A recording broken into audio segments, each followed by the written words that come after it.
누나는 가장 속상할 때가 언제야? 속상할 때? 가족이 내 마음 몰라줄 때? 아, 특히 우리 쌍둥이들. 아니, 위험한 거 가지고 노는 거 그걸 뺐잖아? 그렇게 서럽게 울더라고. 참, 아마도 이 자식들은 부모의 마음을 진짜 평생 모를 거다. 부모 마음 이해하면 세상에 속 썩이는 그런 자식이 있겠냐? 없겠지. 그치. 와이프가 좀 내 마음 좀 알아줬으면 좋겠네. 와이프는 왜? 아니, 뭔가 남자답게 확 리드하고 싶고 뭔가 기쁘게 서프라이즈를 딱 해주고 싶은데 이미 눈치를 다 챘어. 힘 쫙 빠지겠다. 야, 근데 우리 남편도 그래. 눈치 그래? 누나도? 진짜 빨라. 누나는 말도 못하는 애기들한테 이렇게 서운한데 가장인 나는 정말 많이 서운하지 않을까? 엄청 서운해. 그렇겠다. 하지만 우리한테는 우리 마음을 알아주는 그분이 계시잖아. 어떤 순간에도 우리를 칭찬해주는 그분. 오빠 같고 아빠 같고 형 같고 삼촌 같은 우리 목사님! 반갑습니다.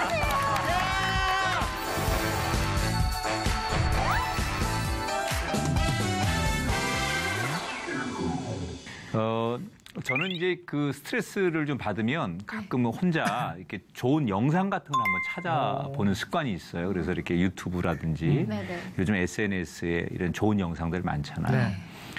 두 분은 혹시 뭐 이렇게 최근에 본 영상 가운데 이거 난 좀 기억에 오래 남는데라는 그런 있어요. 어떤 거요? 유튜브 영상 중에 네. 말씀으로 돌아가는 시간 인바이블. 네. 그러니까 원하는 시간에 볼 수 있어요. 요거 대본에도 없는 얘기를 그렇게 잘하네. 대본을 쓰신 것 같아요. 요즘 핫해요, 핫. 핫. 그러시구나. 그것도 좋은 방법. 강준 씨는 어떤 영상 혹시 기억이 남는 게 이미 있어요? 제가 하고 싶은 말 다 해가지고 네. 저는 할 게 없는데 네. 저는 스트레스 받고 정말 힘들 때 이걸 봅니다. 애니메이션. 만화 영화를 봅니다. 네. 만화 영화를 보면요, 요즘 만화 영화의 스토리가 아주 좋아요. 그래서 만화 영화를 보면서 눈물도 흘리고 교훈도 얻고 그러거든요. 오히려 삶의 활력소가 됩니다. 네. 좀 더 순수하고 담백하죠. 네, 일반 드라마보다 담백하죠. 좋을 수도 있죠. 네.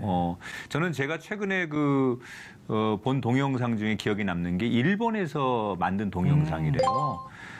한 아이가 정신병원에를 왔어요. 네. 근데 이 아이가 집에서 뭐 어디에서든지 어느 날부턴가 계속 그림만 그리기 시작한다는 거예요. みんなの心に浮かんだことをそのまま書けばいいんだからね。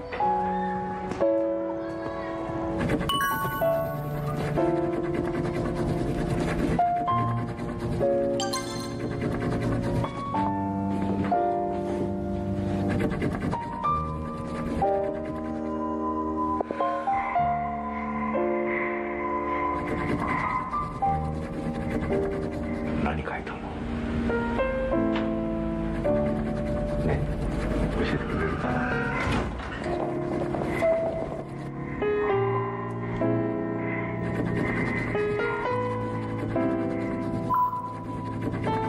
鉛色の空に向かってピンピンと突き立ったのよ。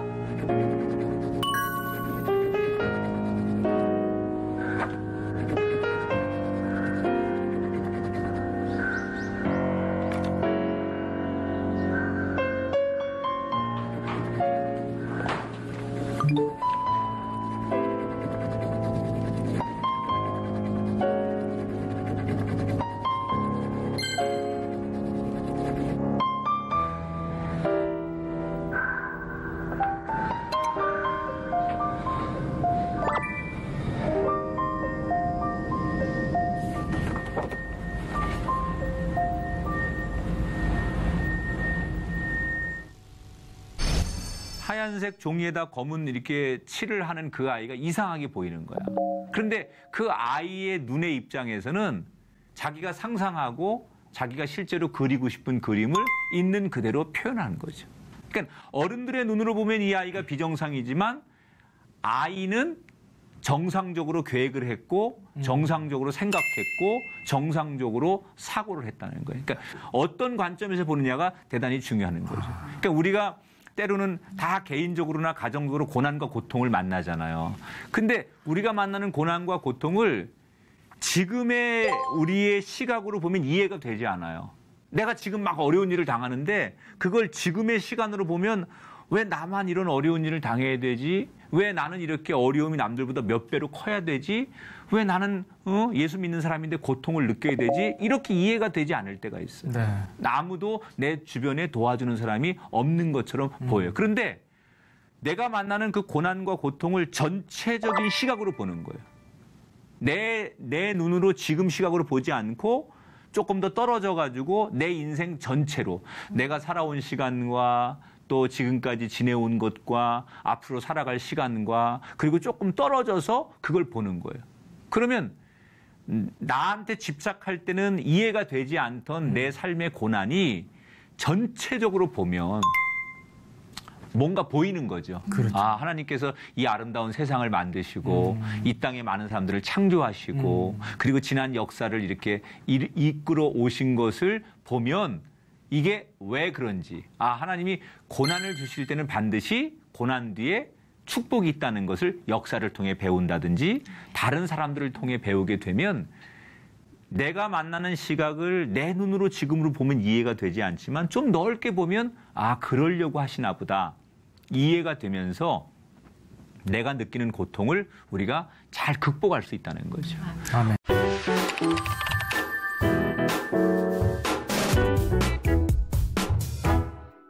오늘 사무엘상 이제 9장의 얘기가 바로 그런 얘기예요. 오늘 사무엘상 9장은 사무엘이 하도 이제 왕을 세워달라고 이스라엘 백성들이 요구하고 데모하고 막 그러니까 네.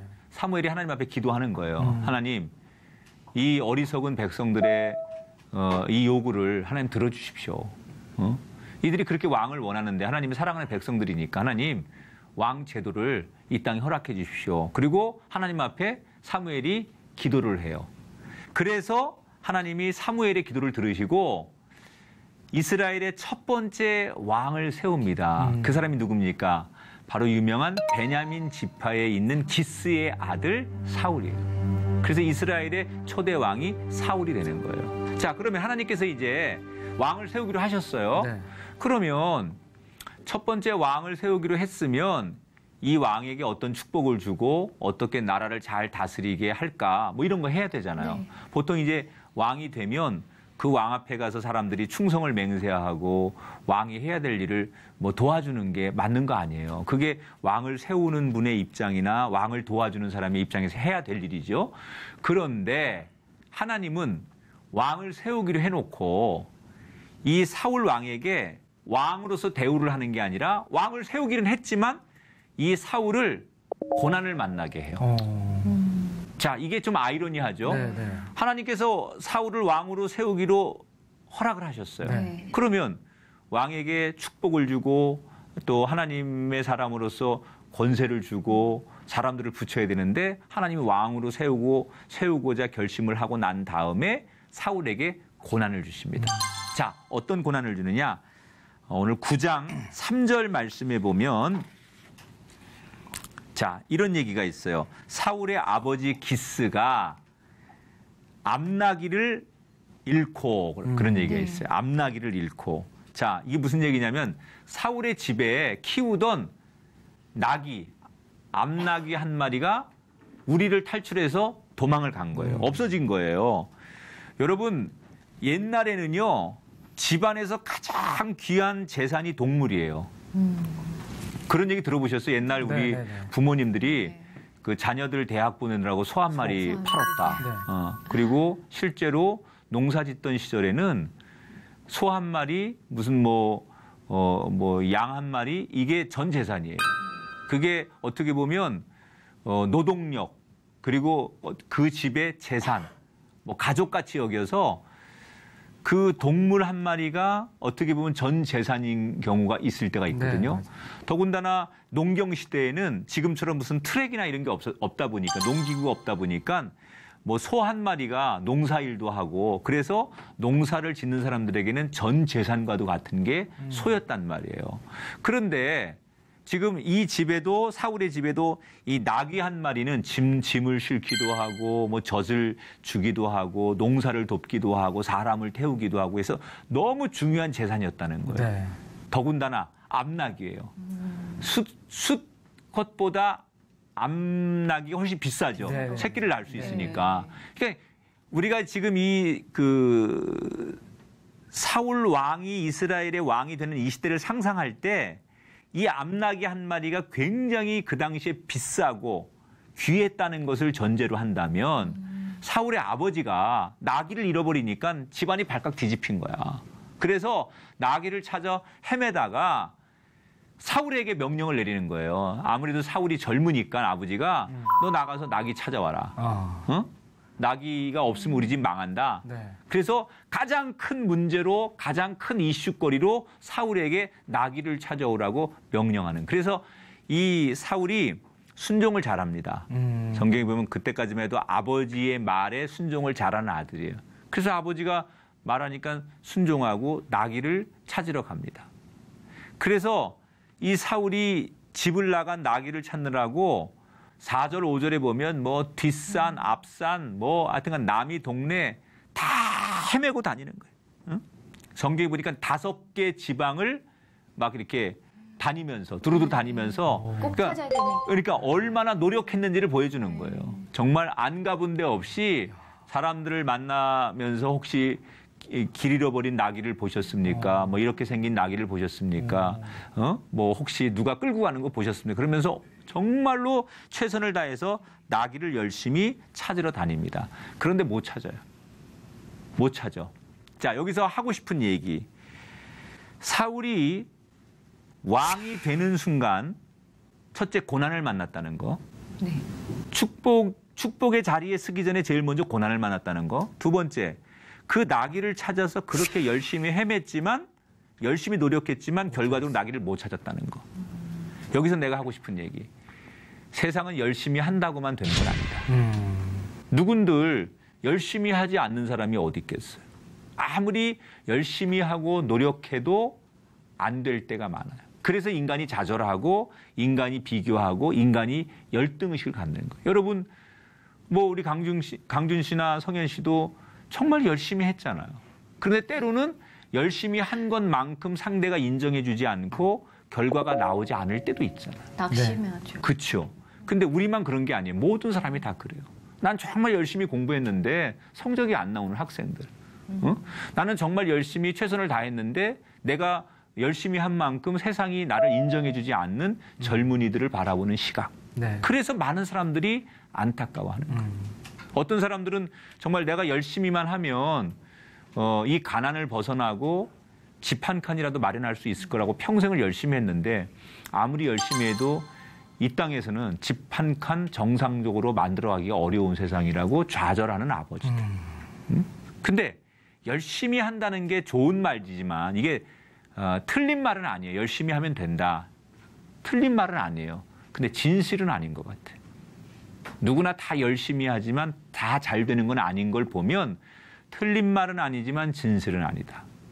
자, 서점에 가면 그 베스트셀러들 가운데 네. 가장 많은 단골 메뉴가 자기계발서예요. 맞아요. 열심히 하면 뭐 열정적으로 살면 자기의 정열을 들이면 에너지를 그쪽에 쓰면 성공할 수 있다. 뭐 그래서 1만 번의 법칙, 그래서 10,000번만 반복하면 뭐가 된다. 뭐 이런 얘기를 굉장히 많이 하면 10,000시간 들였고 10,000시간의 법칙 이런 거 있잖아요. 네. 그게 다 자기계발서거든요. 네. 열심히 하면 된다는 거예요. 네. 그런데 그런 책을 믿고 정말 열심히 했는데 다 그렇게 안 되더라는 거예요. 자, 사울이 그 나귀를 찾아서 5개 지방을 오늘 성경에 보니까 이 동네 저 동네 5개 동네를 다니면서 열심히 나귀를 찾았는데 왜 생각처럼 안 풀리는 걸까?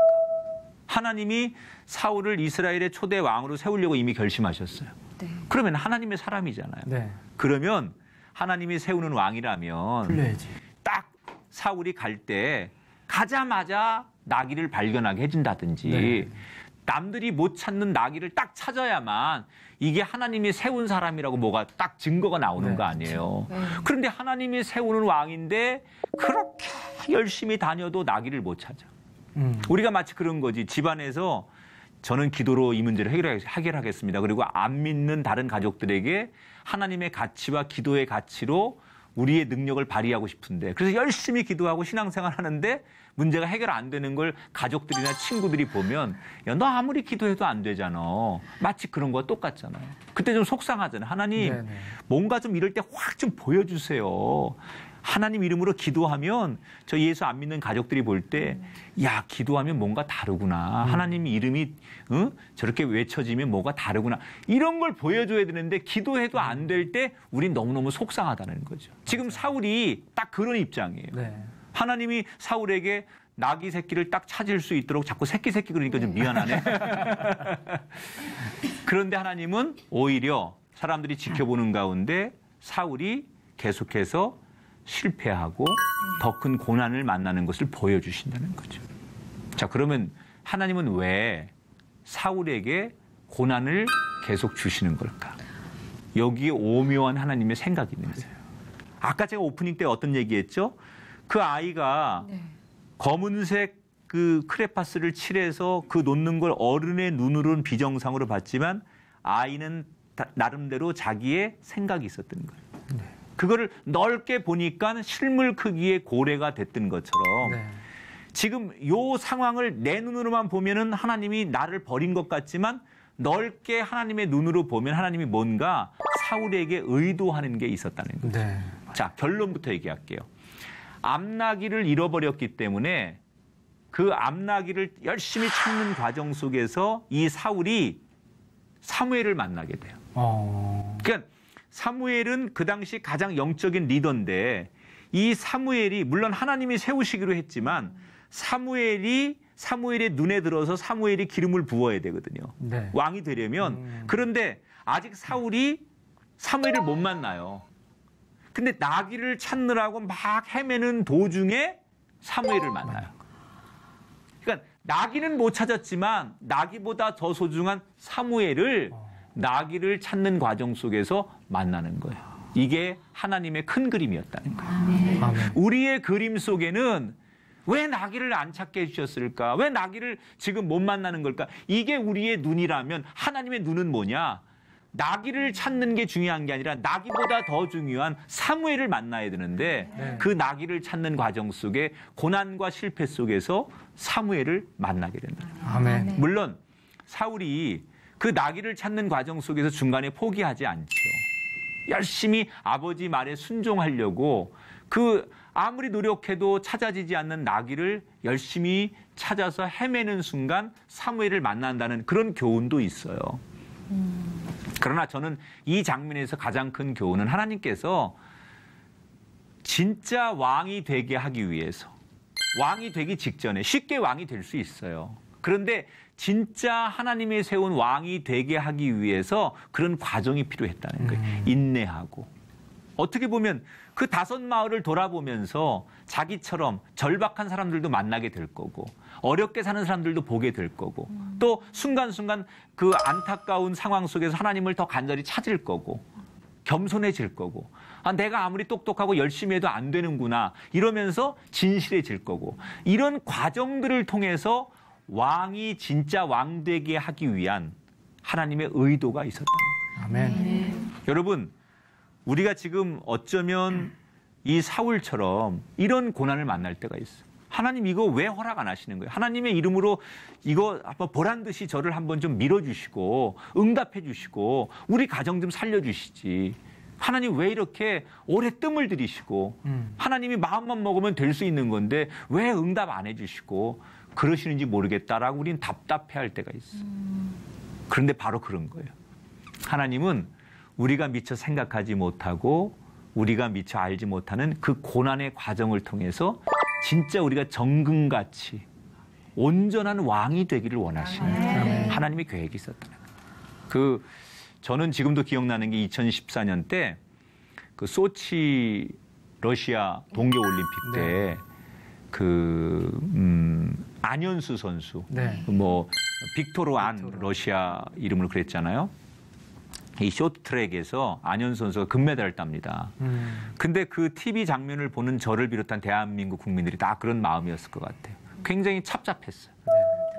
분명히 안현수 선수가 우리나라 국가대표 선수였는데 러시아 국기를 달고 러시아 국기를 흔들면서 금메달을 따놓고서 감격해하는 거예요. 그리고 그 마지막에 금메달을 따고 눈물이 글썽이며 얼음판에다가 키스하는 장면이 지금도 저는 잊혀지지가 않아요. 그 금메달을 따고 막 감격해서 막 너무너무 좋아서 울어요. 근데 왜 울었을까요? 그 안현 선수가 딴 그 금메달은 그 당시에 신문 기사를 보니까 그 금메달은 돈으로 환산하면 우리나라 돈 60만 원밖에 안 된대요. 그 60만 원 때문에 그 선수가 그렇게 기뻐했던 게 아니에요. 그 돈으로 매길 수 없는 금메달의 가치가 있었다는 거죠. 왜냐하면 안현 선수가 우리나라에서 국가대표를 하고 싶었지만 될 수가 없었어요. 규정상. 그래서 어떻게 보면 버림받았죠. 그래서 자기는 이 쇼트트랙을 너무 하고 싶었는데 스케이트를 타고 싶었는데 우리나라가 허락을 안 하니까 러시아로 귀화를 한 거예요. 그리고서 러시아에 가서 말도 통하지 않고 정말 이 러시아로 귀화를 했는데 만약에 자기가 올림픽에서 금메달을 따지 못하면 러시아로부터도 버림을 받을 거고 이미 대한민국에서는 어찌 보면 버림을 받은 거예요. 그러니까 그 8년 동안 이 안현수 선수는 인고의 시간을 보낸 거예요. 오직 금메달을 따기 위해서 정말 자기의 삶을 다 내려놓고 전성기를 방불케 하는 훈련과 노력과 때로는 그 긴밤 외로운 러시아에서 아무도 말도 통하지 않는 그곳에서 그날을 꿈꾸면서 얼마나 많이 치열하게 애썼겠냐는 거예요. 연습밖에는 자기는 아주 그러더라고요. 지난 8년은 나한테 진짜 다른 거 생각할 겨를이 없는 그런 고통의 시간이었다. 그런데 그 고통과 고난의 시간들을 견뎌냈기 때문에 지금의 이 값진 시간이 있었다는 거예요. 왜 안현 선수 입장에서 보면 사울 왕과 같은 거예요. 왜 나한테, 왜 정당한 기회를 주지 않는 걸까? 왜 나한테 이런 고통의 시간이 있어야 되는 걸까? 그런데 지나고 보니까 그게 자기를 지금에 이렇게 자만하지 않고 다시 더 열심히 할 수 있는 기회로 만들어줬다는 거예요. 아멘. 그림자가 짙으면 햇빛도 강하듯이 고난이 클수록 우리 삶의 영광도 크고 빛난다. 아멘. 할렐루야. 아멘. 로마서 8장 18절에 현재의 고난은 장차 우리에게 나타날 영광과 비교할 수 없도다. 그런 말이 있어요. 많은 사람들이 하나님 앞에 왜 나를 어렵게 하십니까? 라고 묻습니다. 그거에 대한 대답을 오늘 드리는 거예요. 하나님께서 우리를 향한 놀라운 계획을 가지고 계십니다. 아멘. 고난을 통해서 우리를 더 빛나게 하실 하나님.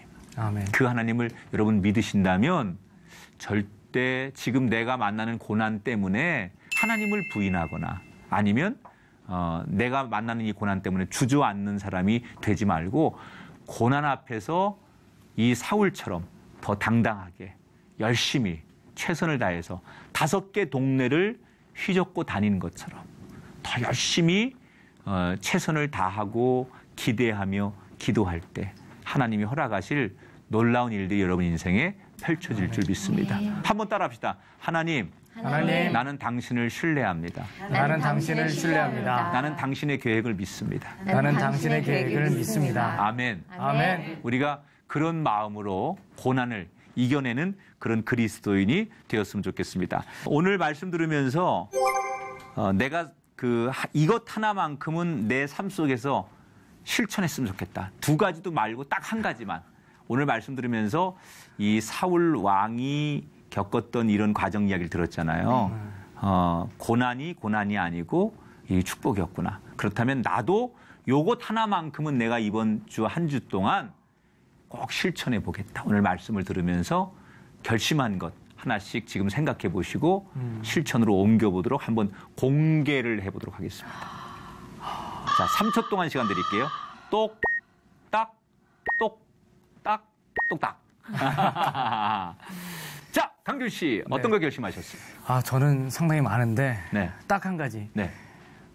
감사하는 습관들을 들이자. 네. 이번 주에는 좀 감사하는 매일 감사 일기를 좀 써보려고 생각을 하고 있어요. 그러니까 늘 작은 것이지만 나에게 주어진 그 감사하는 부분들이 얼마나 많이 있는지 직접 적어보고 느껴보고 생각해보려고 좋아요. 하고 있습니다. 일기니까 보잔소리는 못하겠고. 네, 저만의 일기예요. 네. 네. 네. 그냥 썼다 안 썼다만 다음 주에 한번 공개해보죠. 썼다 안 썼다. 직접 갖고 와야 되나요? 네. 아이, 내가 강준 씨를 믿지. 아, 그렇죠. 네. 아멘. 강준 씨 말이 진실이니까. 아멘. 안 썼으면 안 썼다고 할 사람이에요. 아멘. 네. 그렇죠. 네. 거짓말 잘 못해요. 네. 자, 성현 씨는? 저는 그 어떤 상황에도 흥분하지 않겠습니다. 그래. 그래서 이 고난이 뭘까를 고민하고 생각한 다음에 어. 분명히 하나님의 계획이 있을 거야. 흥분하지 않겠다. 네. 그거 좋은 얘기예요. 네, 네. 나를 화내게 하는 거에 내가 반응하다 노력할게요. 보면. 그래요. 그런 것들을 하나씩 결심하시고 우리 시청자 여러분들도 이 말씀 들으면서 그래 나도 요것만큼은 내가 이번 한 주간 내가 만나는 고난 앞에서 견뎌보리라, 실천해보리라 이렇게 다짐하면서 정말 멋진 사울과 같은 인생이 펼쳐지게 되시기를 축복해드립니다. 당신이 바로 진정한 왕이십니다. 인바이블 오늘 여기서 인사드리고요. 다음 시간 다시 찾아뵙겠습니다. 여러분 고맙습니다. 감사합니다.